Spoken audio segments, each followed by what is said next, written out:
오늘은 성령 하나님께서 우리에게 주신 신령한 복이 뭘까? 두 가지인데요. 하나는 성령의 인치심입니다. 또 하나는 성령의 보존입니다. 성령의 인치심 그리고 성령의 보존입니다.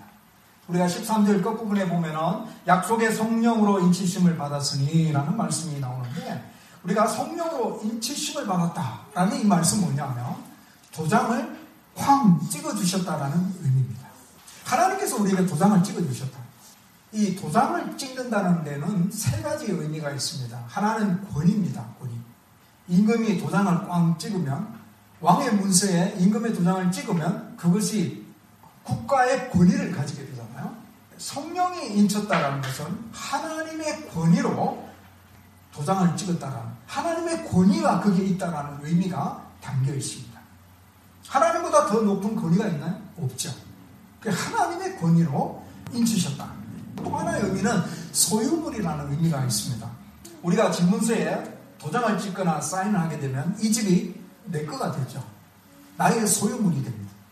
마찬가지로 성령으로 인치셨다라는 것은 하나님의 우리 것이 되었다라는 의미가 담겨져 있습니다. 세 번째는 안전보장의 의미가 있습니다. 옛날에 편지를 이렇게 다 쓰고 봉투에 넣고 그 다음에 밀랍 같은 거 붙여가지고 거기다가 도장을 꽝 찍잖아요.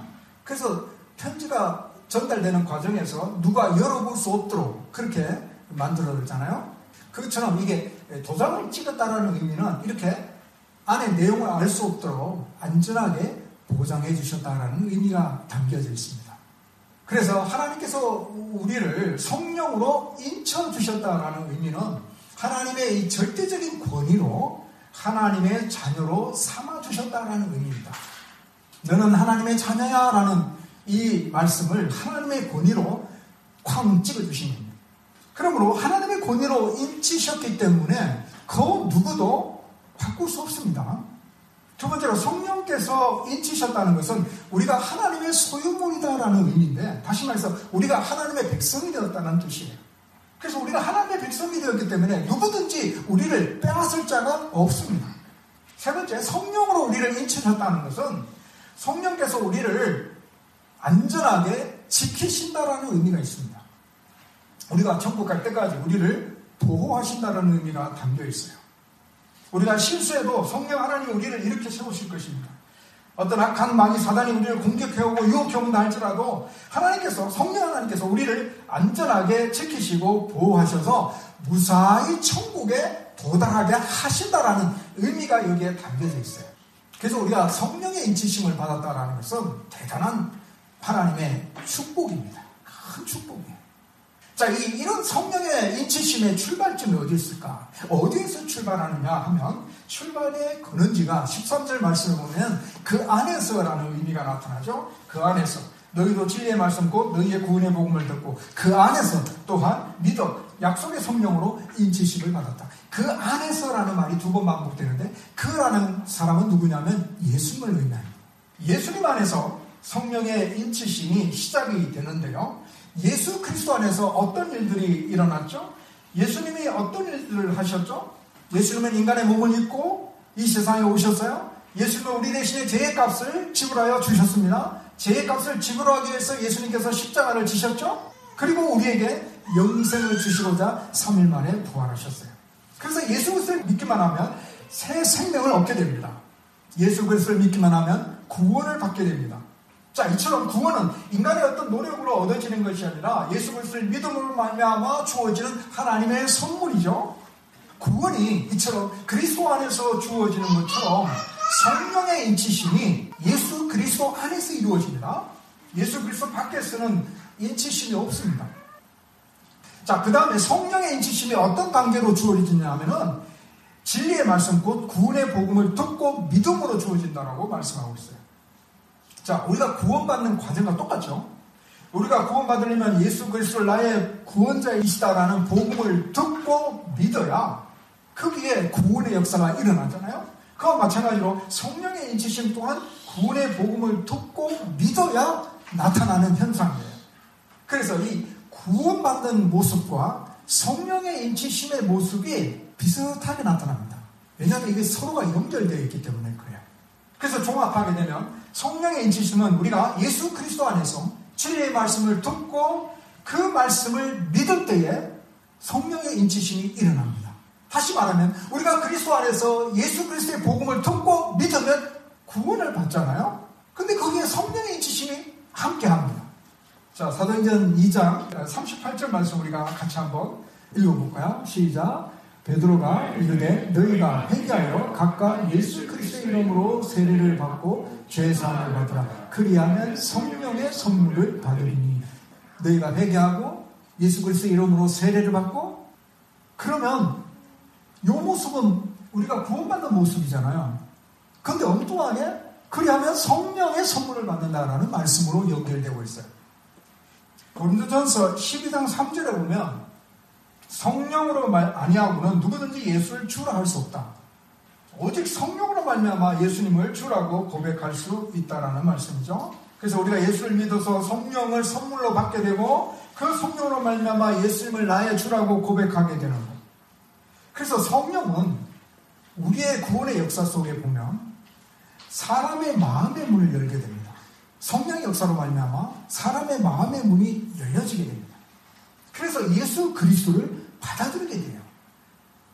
사도행전 16장에 마게도냐 첫 성인 빌립보 성에 바울이 가서 복음을 전할 때에 그 루디아라는 여인을 만나게 되잖아요. 그래서 바울이 복음을 전할 때에 사도행전 16장 14절에 보니까 주께서 그 마음을 열어 바울의 말을 따르게 하신지라라는 말씀이 나와요. 주께서, 여기는 주라는 것은 성령을 의미하는데 성령이 루디아의 마음의 문을 열어서 바울이 전하는 말, 바울이 뭘 전했겠어요? 복음이죠. 전하는 말을 듣고 믿게 되는 역사가 일어나게 되는 거예요. 그래서 성령은 이처럼 우리의 마음의 문을 열어서 예수를 믿게 하는 이런 일들을 해나가고 계신다는 것을 볼 수 있어요. 그래서 좀 더 성경 문제를 보게 되면 요한복음 14장 26절 그리고 15장 26절 말씀을 한번 보겠습니다. 시작. 보혜사 곧 아버지께서 내 이름으로 보내실 성령 그가 너희에게 모든 것을 가르치고 내가 너희에게 말한 모든 것을 생각나게 하리라. 내가 아버지께로부터 너희에게 보낼 보혜사 곧 아버지께로부터 나오시는 진리의 성령이 오실 때에 그가 나를 증언하실 것이요. 자, 여기는 보혜사. 보혜사는 성령을 말합니다. 보혜사. 성령이 예수님이 말씀하신 것을 생각나게 하시고 성령님이 예수님에 대해서 증거하시고, 그래서 성령의 역사로 말미암아 우리는 예수 그리스도를 나의 주라고 고백하게 됩니다. 성령의 역사로 말미암아 예수님이 누구신지를 우리가 알게 되고 예수님의 나의 구세주이심을 믿게 되고, 그래서 어떤 사람은 이 성령의 인치심을 성령 세대라고 표현을 합니다. 자, 이처럼 성령의 인치심이 일어날 때에 변화가 일어나게 되는데요. 그 변화가 뭐냐면 죄에서 멀어지게 됩니다. 그리고 나쁜 생각에서 멀어지게 됩니다. 그리고 뜨겁게 사랑하는 마음이 생기기 시작합니다. 또 이해하는 마음이 생깁니다. 용서하는 마음이 생겨요. 점점 더 거룩해지려고 합니다. 어떤 놀라운 힘이 자기 안에 역사하는 것을 체험하게 됩니다. 그래서 존 웨슬리는 이런 고백을 한 적이 있어요.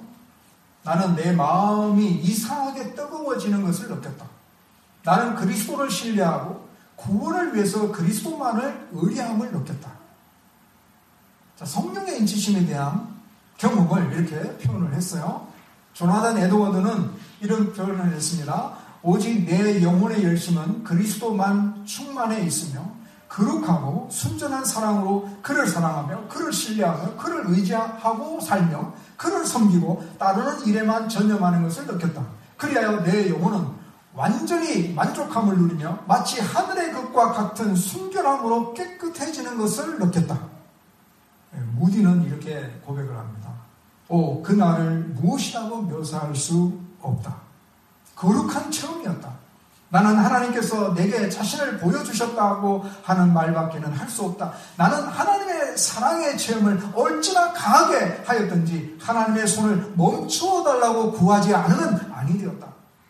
이렇게 이 성령의 인치심에 대한 경험들을 나누었는데요. 이 성령의 인치심을 경험한 성도는 단순히 의지적으로 예수를 믿는 것이 아니라 하나님의 성령에 사로잡혀서 눈에 보이지 아니하는 하나님의 힘에 의해서 예수 그리스도를 믿게 되는 역사가 나타납니다. 자, 그러면 성령의 인치심은 언제 일어나느냐?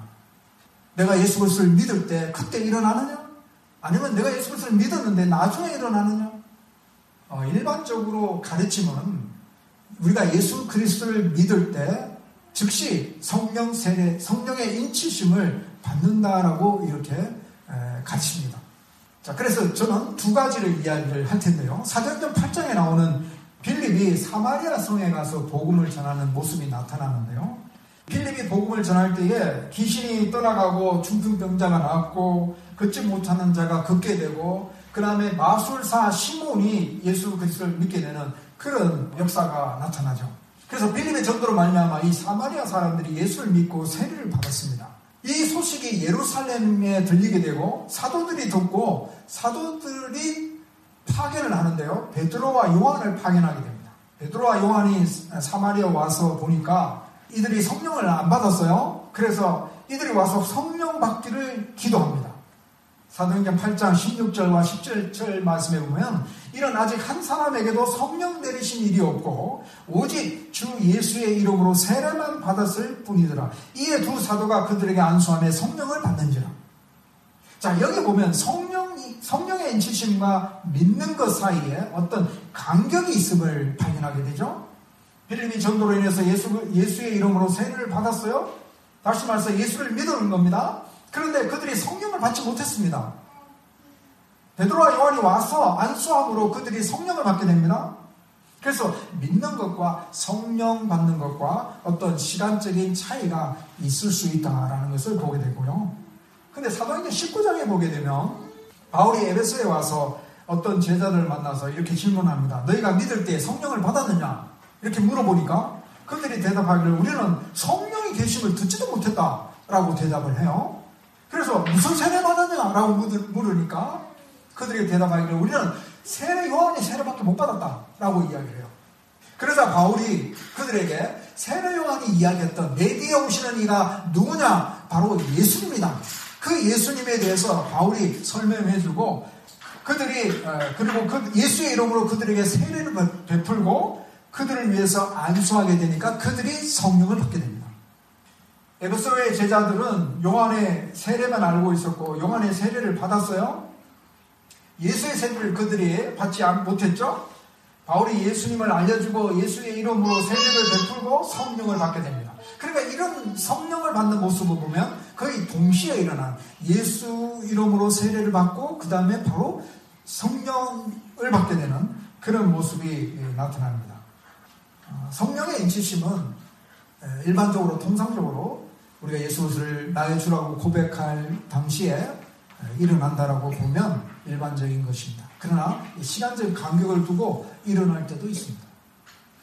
자, 그렇다면 성령의 인치심의 증거가 뭐냐? 나 예수 믿는데 나는 성령을 인치심을 받았느냐 안 받았느냐? 인치심을 받았다라는 증거가 무엇이냐? 앞쪽에 설명해 드린 것처럼 어떤 예수 그리스도를 믿을 때에 하나님의 체험. 이거는 어떤 은사를 말하는 게 아니고요. 방언을 말하거나 그런 의미의 어떤 하나님의 체험을 말하는 것이 아니고 이 하나님의 체험이라는 것은 하나님이 우리에게 주시는 것으로서 우리의 영혼의 깊은 곳에 죄를 깨닫게 하시고 회개케 하시고 그리고 하나님으로 인해서 더 나은 소원을 가지게끔 하는 그 갈망함이 내 안에 솟아나게 되는 겁니다. 이 하나님의 체험은 하나님의 사랑이 무엇인지를 깨닫게 되고 하나님의 은혜가 내 마음에 가득 차게 되는 역사를 말하죠. 하나님의 어떤 분인가를 내가 깊이 깨닫게 되는 그런 경험을 말합니다.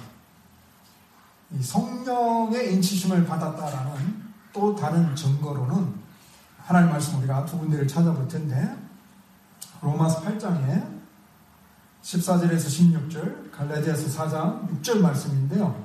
한번 같이 읽어봅시다. 무릇 하나님의 영으로 인도함을 받는 사람은 곧 하나님의 아들이라. 너희는 다시 무서워하는 종의 영을 받지 아니하고 양자의 영을 받았으므로 우리가 아빠 아버지라 부르짖느니라. 성령이 친히 우리의 영과 더불어 우리가 하나님의 자녀인 것을 증언하시나니 너희가 아들임으로 하나님이 그 아들의 영을 우리 마음 가운데 보내사 아빠 아버지라 부르게 하셨느니라. 자, 우리가 하나님의 영으로 인도함을 받는 하나님의 아들인데 양자의 영을 받았기 때문에 우리가 하나님을 향하여 아빠 아버지라 부를 수 있다라는 겁니다. 이렇게 하나님을 향해서 내가 아빠 아버지라고 부를 수 있는 하나님의 자녀라는 이 경험, 이것이 바로 성령의 인치심의 증거입니다. 아무나 하나님을 향해서 아빠 아버지라고 부를 수 없죠. 정말 가짜로 그냥 입술로 부를 수는 있을지는 모르지만 내면의 깊은 곳에서부터 진실된 마음으로 하나님을 아빠 아버지라고 부를 수 있는 자는 그 안에 성령이 있어야 돼요. 예수의 영이 우리 마음 가운데 있어야 가능한 겁니다. 따라서 우리가 성령의 인치심으로 말미암아 하나님의 자녀가 되었다라는 이 확신을 우리가 가지게 됩니다. 이 확신은 변하지 않습니다. 내가 하나님의 자녀다라는 이 사실, 이 확신을 가지고 있는 사람은 성령의 인치심을 받은 자인데 이런 사람은 인생의 목적이 달라지기 시작합니다. 내가 이 세상을 살아가는 이 삶의 목적이 바뀌기 시작합니다. 과거는 나를 위해서 살았던 인생이라면 내가 하나님의 자녀라는 확신을 가지게 된 다음부터는 내 인생의 중심이 예수 그리스도가 됩니다. 내가 일하는 것도 내가 공부하는 것도 내가 중심이 아니라 예수를 위한 삶의 목표가 됩니다. 신앙생활을 열심히 하면 하나님께서 나를 사랑하시고 내가 신앙생활을 게을리하면 하나님이 나를 버리실 것이다 라고 생각하는 사람은 성령의 인치심이 불분명한 사람입니다. 불확실한 사람입니다. 내가 방언을 할 수 있느냐 없느냐 문제가 아니고 방언을 해도 좋고 방언을 하지 않아도 좋습니다. 가장 중요한 것은 천지가 무너져도 정말 내가 하나님의 자녀라는 확신입니다. 하나님이 나의 아버지라는 확신이 있느냐라는 것이죠. 이 확신이 있으면 어떤 시험이 와도 흔들리지 않습니다. 가난해도 병들어도 내가 하나님의 자녀라는 확신이 있는 사람은 하나님께 감사할 수 있습니다. 하나님의 자녀인 나를 하나님께서 버리시지 아니하실 것을 확신하기 때문에 그렇습니다. 바울이 복음을 전하다가 빌립보 감옥에 갇혔잖아요. 근데 거기서 뭐합니까? 하나님을 찬양해요. 하나님을 앞에 기도합니다. 왜 이런 현상이 나타날 수 있습니까? 하나님의 자녀임을 그가 확신하고 있기 때문에 그렇습니다. 우리 또한 우리가 하나님의 자녀라는 이 확신 가운데 살아가는 성도라면 내 삶의 모든 부분에 있어서 하나님의 사랑을 느끼고 하나님 앞에 감사하는 자의 모습으로 살아가는 그런 삶을 살아가게 되는 것입니다. 내가 하나님의 자녀라는 정체 의식을 갖는 것, 이것이 바로 성령의 인치심을 받은 것이에요. 자, 두 번째, 성령께서 우리에게 주시는 신령한 복, 성령의 보정이라고 있어요. 성령의 보정. 14절에 보니까 우리 기업의 보정이 되신다라고 말씀하고 있는데 우리 기업은 하나님께서 우리에게 주시는 상속을 말하는데 쉽게 말하면 천국이죠. 하나님께서 우리에게 주시고자 하시는 천국. 이 천국에 대한 보정을 하신다는 겁니다. 우리가 집을 계약할 때 계약금을 내잖아요. 계약금을 내면 이 집은 내 것으로 보호를 받습니다. 법적인 보호를 받습니다. 물론 잔금을 다 치러야 이제 온전히 그 집이 내 것이 되지만 그러나 계약금을 낸 상태에서 다른 사람이 이 집을 살 수가 없는 거죠. 이 성령의 보증은 우리가 하나님부터 상속받는데 하나님부터 우리가 천국을 받게 되는데 그 천국을 받는 것에 대한 계약금입니다. 이 성령의 보증의 또 다른 의미는 천국에서의 삶을 현재에 가지고 와서 천국의 맛을 누리며 살아갈 수 있다는 의미가 여기 담겨 있어요. 이 성령님이 함께 하시면 우리가 기도할 수 있습니다. 로마서 8장에 보니까 우리는 마땅히 기도할 바를 알지 못하나 오직 성령이 말할 수 없는 탄식으로 우리를 위하여 친히 간구하신다는 말씀이 있어요. 우리가 참 기도하는 것이 너무나 연약하고 부족하잖아요. 그럼에도 불구하고 우리의 기도가 하나님 앞에 응답되어지는 역사가 일어나는 것은 이처럼 성령의 보정의 역사로 말미암아 우리가 천국의 맛을 느낄 수 있도록 하나님께서 은혜를 주신 것이에요. 우리가 신앙생활 해나갈 때 어려운 일들을 만날 수 있잖아요. 그러나 그럼에도 불구하고 우리가 낙심하지 아니하고 우리가 믿음의 길을 끝까지 걸어갈 수 있는 것은 성령 하나님께서 우리를 격려해 주시기 때문에 그렇습니다. 성령 하나님께서 우리를 도와주셔서 우리가 넉넉히 이겨나아감으로 인해서 천국의 맛을 느끼면서 살아갈 수 있는 은혜를 주신다는 것이에요. 성령의 보정의 또 다른 의미는 하나님의 신실하심에 대한 약속입니다. 하나님은 변함이 없으시죠. 하나님은 한 번 약속하신 것은 반드시 지키십니다. 우리가 그때를 알지 못하는 것 뿐이죠. 우리가 다 이해하지 못하니까 하나님의 하루속히 빨리 응답해 주시면 좋겠는데, 빨리 하나님의 약속이 이루어졌으면 좋겠는데, 그런데 우리는 다 알지 못하잖아요. 그러나 하나님은 완전하신 하나님의 완전한 때에 하나님께서 그 약속들을 이루어 가시기 때문에 하나님은 신실하신 분이므로 하나님이 약속하신 것은 변함이 없어요. 하나님이 약속하신 것은 반드시 지키신다는 것을 증거로 성령 하나님의 보정이 있음을 우리에게 말씀해 주고 있습니다. 그러므로 우리의 구원은 반드시 이루어질 것이고 천국에서의 영원한 삶을 누리게 될 줄로 믿습니다. 말씀을 맺습니다. 자, 성령 하나님이 우리에게 주시는 신령한 복은 두 가지요. 성령의 인치심과 성령의 보증입니다. 우리가 예수 그리스도를 믿을 때에 성령이 우리 안에 내주하십니다. 성령으로 말미암아 우리가 예수님을 나의 주라고 고백하는 것이죠. 성령의 인치심은 예수 그리스도 안에서 이루어지는 것이고, 성령의 인치심은 구원의 복음, 진리의 말씀을 듣고 믿을 때에 일어난다라는 사실이에요. 일반적으로 우리가 예수 그리스도를 믿을 때에 성령의 인치심의 역사가 바로 일어나기도 하지만, 예수 믿고 나중에 또 성령의 인치심의 역사가 일어나는 경우도 없지 않아 있습니다.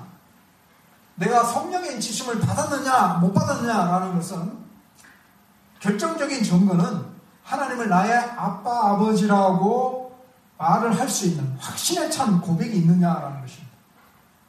내가 하나님의 자녀라는 확신 가운데 살아가는 성도라면 어떤 환경 속에서도 나는 하나님의 사랑을 느낄 수가 있고, 하나님이 나를 지켜주실 것을 믿을 수가 있고, 하나님의 은혜 속에 늘 감사하는 마음을 가질 수가 있습니다.